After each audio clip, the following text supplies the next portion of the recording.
activación sensitiva y motora de los músculos craneales. Y hoy vamos con los músculos de la mímica, que son del facial. Entonces es un nervio mixto, igual formado por dos raíces, una sensitiva y una motora, pero tiene una función especial porque lleva fibras simpáticas y parasimpáticas. La motora va con fibras vegetativas que controlan la secreción lagrimal, y el intermediario de Wisber, que es sensitivo sensorial, con fibras vegetativas que inervan en cambio las glándulas linguales, su maxilar sublingual y permiten el gusto de los 2/3 anteriores de la lengua. Origen es real y aparente. La raíz motora nace del núcleo del facial situado en la sustancia reticular gris de la protuberancia, como ustedes ven. Sale del neuroeje por la parte lateral del surco vulvo-protuberancial por arriba de la oliva vulvar. Las fibras vegetativas parten de dos núcleos situados detrás del núcleo motor, el núcleo lágrimo-moco-nasal y el núcleo salivar superior. Si es lágrimo-moco-nasal, ¿a dónde irá? Las lágrimas en la mucosa nasal, y el núcleo salivar superior va para las glándulas salivares inferiores. Glándula submaxilar y sublingual, y el núcleo salivar inferior va para la parótida.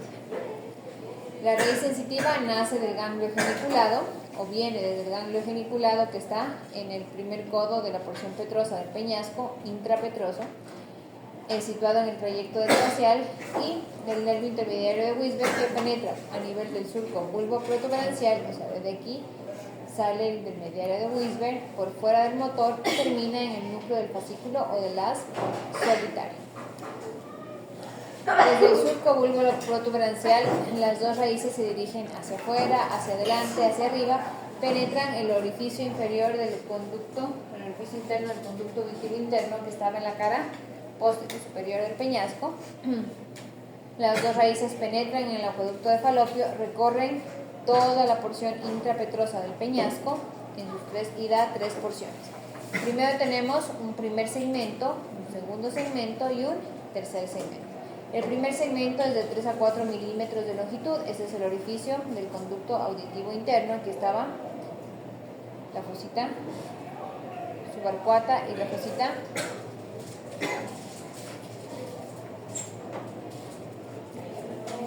comienza con el orificio del conducto auditivo interno, va hacia adelante y oblicuo, hacia adelante y hacia afuera. El segundo segmento aquí hace el primer codo, y en este primer codo está el ganglio geniculado. Luego hace un segundo segmento que es oblicuo hacia atrás, hacia afuera y casi horizontal al eje del peñasco. Si ustedes ven, acá está el eje del peñasco. Y el tercer segmento, que es vertical, aquí el segundo codo, la segunda curvatura, comienza por debajo del aditis adantrum, que es una laminilla ósea que separa las partes intrapetrosas del peñasco, y termina en el orificio de salida del nervio facial o agujero estilomastoide. Estaba entre la apófisis estiloides y la apófisis mastoides, por donde sale el nervio facial y entra la arteria estilomastoide. Sale del peñasco, se dirige hacia adelante, entra en la parótida y da sus dos ramas terminales. En la cavidad craneal, el nervio facial y el intermediario de Wisber, que es la porción sensitiva, caminan sobre el occipital y la cara posterior superior del peñasco, por debajo de la protuberancia y por debajo del pedúnculo cerebeloso medio, del confluente subaracnoideo ponto cerebeloso. El facial primero está por delante y luego por encima del auditivo, y el intermediario, en cambio, queda en el centro. Es decir, los tres entran por aquí. ¿Se acuerdan que entraba por el conducto auditivo interno, facial, auditivo, intermediario de Wisber? El intermediario, por eso está en el medio, el facial está por acá y el auditivo por acá. ¿Ya? En el conducto auditivo interno, el nervio auditivo toma forma de un canal cóncavo hacia arriba, y en este descansan el facial y intermediario de Wisber. Las meninges y los espacios supra y subaracnoideos se prolongan alrededor de los tres nervios para envolverlos. En la primera porción del acueducto, el facial y el intermediario son distintos y están situados el uno entre el caracol y otro en el vestíbulo, que son partes del oído. El facial cambia de dirección y continúa su trayecto con la segunda porción del acueducto. Miren, aquí viene, este es el trigémino, aquí viene el facial y el intermediario de Wisber. Justo en el intermedio penetra en el ganglio geniculado, y a partir de aquí los dos nervios son uno solo. ¿Sí? Es decir, aquí hay fibras motoras y sensitivas. En la segunda porción, el facial está situado entre la pared interna de la caja del tímpano, por encima y por detrás de la fosita oval, que son fositas que son parte del oído. En el segundo segmento, el facial termina por debajo del ladius sedantrum, donde comienza la tercera porción, como vertical, y se apoda por segunda vez para hacerse vertical. En la tercera porción, de la porción vertical, desciende por detrás del músculo del estribo y es ligeramente oblicuo hacia abajo y hacia afuera, que es esta porción de acá. En este trayecto está acompañada de la arteria estilomastoidea y al salir cruza la base de la apófisis estiloides y penetra en la parótida. Aquí está la apófisis mastoides, aquí está la apófisis estiloides y se dirige hacia adelante hacia la parótida.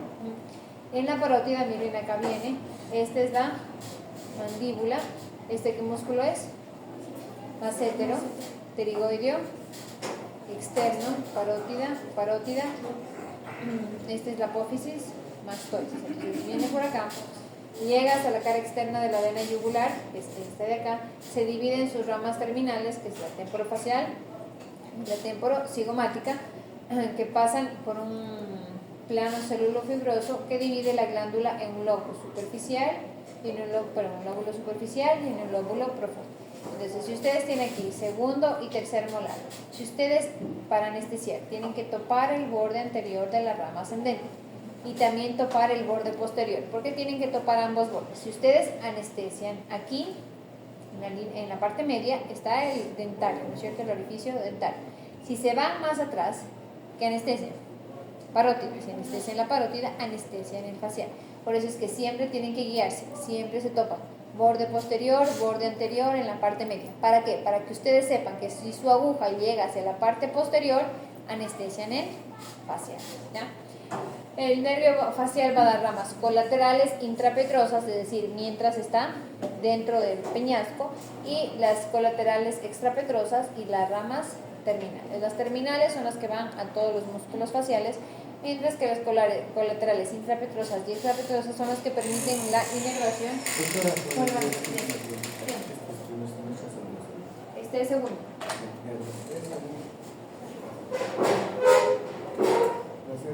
Perdón, la señorita de los Carla. ¿Carla? ¿Veloz?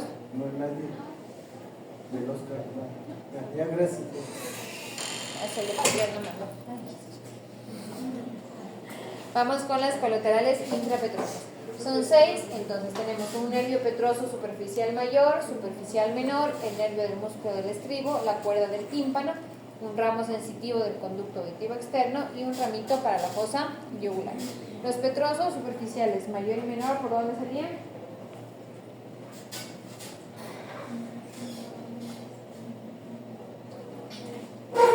Hiato de falopio, que estaba en la cara anterior superior del peñasco, cerca del vértice.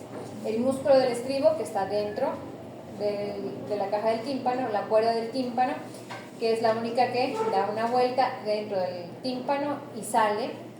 Un ramo sensitivo del conducto auditivo externo, que también va a salir, y un ramo de la fosa yugular, que a través de los huesitos se pasa hacia la fosa yugular.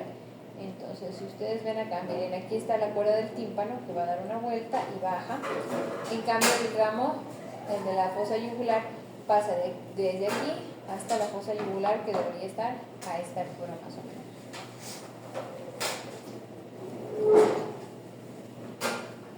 Vamos con el petroso superficial mayor. Se desprende del vértice del ganglio geniculado, se dirige hacia adelante, sale del peñasco por el hiato de falopio, pasa por debajo de la fosita del ganglio de Gasser y del ganglio, recibe el nervio petroso profundo mayor, que viene del nudo esofaringeo, y a un filete anastomósico del plexo simpático pericarótido. La unión de estos tres forma el nervio vidiano, que entraba por el conducto vidiano y desemboca en el ganglio esfenopalatino, que es el ganglio del maxilar superior, para la secreción de la mucosa faríngea y la glándula lagrimal. Entonces, como yo les decía ayer, una vez que llega petroso superficial mayor con petroso profundo mayor con el plexo simpático, forman el nervio vidiano. El nervio vidiano llega al ganglio esfenopalatino. El esfenopalatino, a través de quién llegaba a la, que les dije ayer, el ganglio esfenopalatino, ¿qué ramito?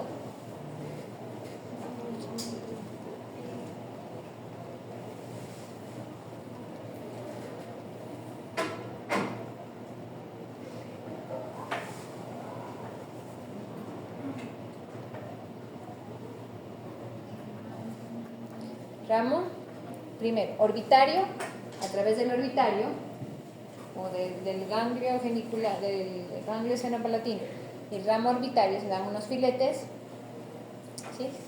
Para filetes lagrimales para la glándula lagrimal, y del ganglio esfenopalatino el ramo nasal superior para las fosas nasales.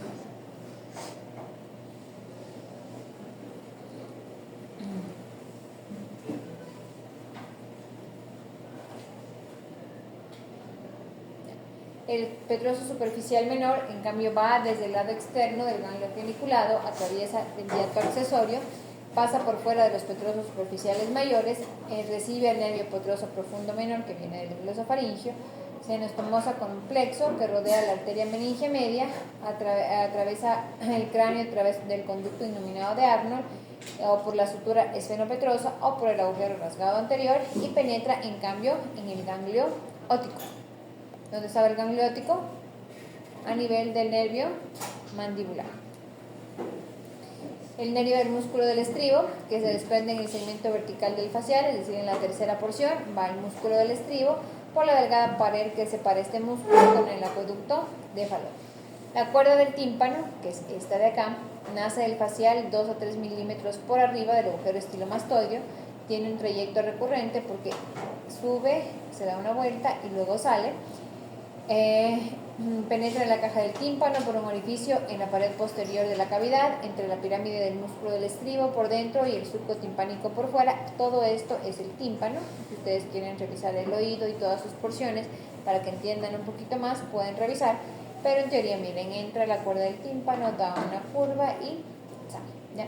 Dentro de la caja se dirige hacia adelante por los repliegues de tímpano malleolares o de Torstolz. Aquí se contrae la cara interna del cuello del martillo, pasa por el surco malleolar del hueso timpánico, miren, aquí está el martillo, sale de la caja por el conducto anterior de la cuerda que está excavado en el espesor de la cesura petroescamosa o petrotimpánica, que desemboca en la base del cráneo cerca de la espina del esfenoide, es decir, que estaba en el borde. ¿Qué borde era? Estaba la estructura petroescamosa o petrotimpánica. ¿Borde? ¿Un borde interno del peñasco? El borde anterior del peñasco. Luego se inclina hacia abajo, hacia adelante, pasa por fuera de la aponeurosis interpterigoidea, por dentro del dentario inferior y se une al nervio lingual. De la unión del lingual con la cuerda del tímpano tenemos la secreción para las glándulas submandibular y sublingual. Ramos sensitivos para el conducto auditivo externo que se desprenden del facial un poco por debajo del agujero estilomastoideo, contornea el borde anterior de la apófisis mastoides. Se hunden inmediatamente, pasa por debajo del conducto auditivo externo, se hunden en la pared posterior y van a inervar a toda la parte del conducto auditivo externo y también parte de la membrana del tímpano, la parte que no inerva el nervio mandibular, ¿ya? La anastomosis con la fosa yugular nace a 4 o 5 milímetros por arriba del agujero, miren, va desde aquí hasta la fosa yugular, va por un conductillo óseo intrapetroso hasta la fosa yugular, desembocando en el ostium intuitus. Después se une el ganglio yugular del neumogástrico y puede continuarse con el ramo del conducto auditivo externo o formar un ramo auricular del neumogástrico. Ramos colaterales extrapetrosos, es decir, por fuera del peñasco. Un ramo anastomótico con el glosofaringio, un ramo auricular posterior, un ramo estiloioideo, un ramo digástrico y un ramo lingual. El ramo anastomótico del glosofaringio, también llamada asa de Haller, se desprende del facial por debajo del agujero estilomastoideo, cruza la cara anterior de la yugular interna y termina en el ganglio de Anders, que es el ganglio del glosofaringio. Es bastante inconstante porque el ramo auricular posterior puede suplir esta asa, ¿ya? El ramo auricular posterior, que nace del facial por debajo del agujero estilomastoideo, contornea el vientre posterior del digástrico y el borde anterior de la apófisis mastoides. En la cara externa de la apófisis mastoides se une con el ramo auricular del plexo cervical para dar la inervación a esta zona. Se divide en dos ramos, un ascendente para los músculos auricular posterior, superior y la cara interna del pabellón de la oreja, y un horizontal para el músculo occipital. Toda esta inervación está a cargo del auricular posterior. Ramos para el estilo yo-yo y vientre posterior del digástrico. El vientre anterior, ¿quién lo irrigaba? El nervio miloyoideo, que era rama colateral del nervio dentario, que es rama del mandibular. Ramos estiloideo y vientre posterior del digástrico nacen del facial por debajo del auricular, están separados en un tronco común y va a dar un ramito al estiloideo y el vientre posterior del digástrico, y frecuentemente sustituye el asa de Haller cuando no sale el ramo del glosofaringio. Un ramo lingual, que es raro, puede suplir la anastomosis del glosofaringio o una anastomosis inconstante con el ramo del digástrico del noveno par. Se dirige hacia abajo a lo largo del músculo estilogloso y termina en la base de la lengua, donde se anastomosa con el glosofaringio y salen unas ramitas mucosas para la base de la lengua. Y finalmente tenemos las ramas terminales. La temporofacial, que va desde el labio superior hacia arriba, y la cervicofacial, que va desde el labio inferior hacia abajo, para todos los músculos de la mímica. Entonces, la temporofacial se dirige hacia adelante, se anastomosa con la rama auriculotemporal y da numerosos ramos para los músculos cutáneos del cráneo, y todos por arriba del orificio bucal, de aquí para arriba, ¿ya? Los ramos terminales pasan por los dos lóbulos de la parótida, donde se anastomosan entre sí y con la rama cervical, formando un plexo parotidium que va a inervar toda la parótida. Ramos temporales para los músculos auricular anterior y pabellón. Recuerden que el auricular posterior y medio está dado por, en cambio, los ramos auriculares posteriores. Ramos frontales para el músculo frontal, superciliar, piramidal y orbicular. Ramos infraorbitarios para los cigomáticos, elevador superficial y profundo del ala de la nariz, caninos, transversos, dilatadores y mirtiforme. Y ramos bucales superiores para el buccinador y la mitad superior del orbicular de los labios. Los cervicofaciales, en cambio, pasa entre los dos lóbulos parotidios, se dirige hacia abajo, hacia adelante y hacia afuera, se anastomosa como una rama auricular del plexo cervical y ramitas de la vecindad en la vecindad del ángulo mandibular, y va a dar inervación a todos los músculos por debajo del orificio bucal. Aquí están. Ramas bucales inferiores para el risorio, mitad inferior del auricular, para el músculo triangular de los labios, forado del mentón y borlado del mentón a través del ramo mentoniano. Recuerden que hay un ramo mentoniano del ramo cérvico-facial del facial, hay un ramo mentoniano que es terminal del dentario inferior del nervio mandibular. Un ramo cervical para el cutáneo del cuello, que se anastomosa con la rama transversa del plexo cervical, y a veces esta anastomosis es la que no permite que ustedes hagan la exodoncia de los terceros molares y les molesta en esta zona por estas anastomosis con el plexo cervical y superficial, ¿ya?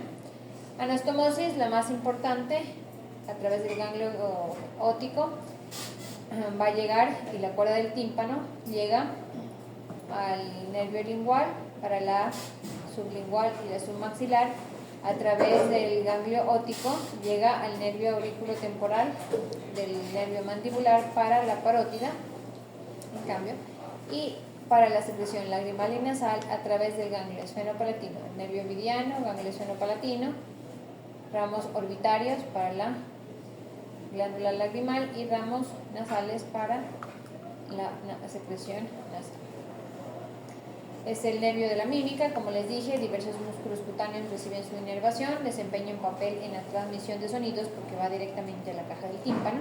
También es sensitivo y sensorial para el pabellón de la oreja, conducto auditivo externo y tímpano, es decir, cuando hay un sonido muy estridente, ustedes saben qué tipo de sonido es, gracias al facial.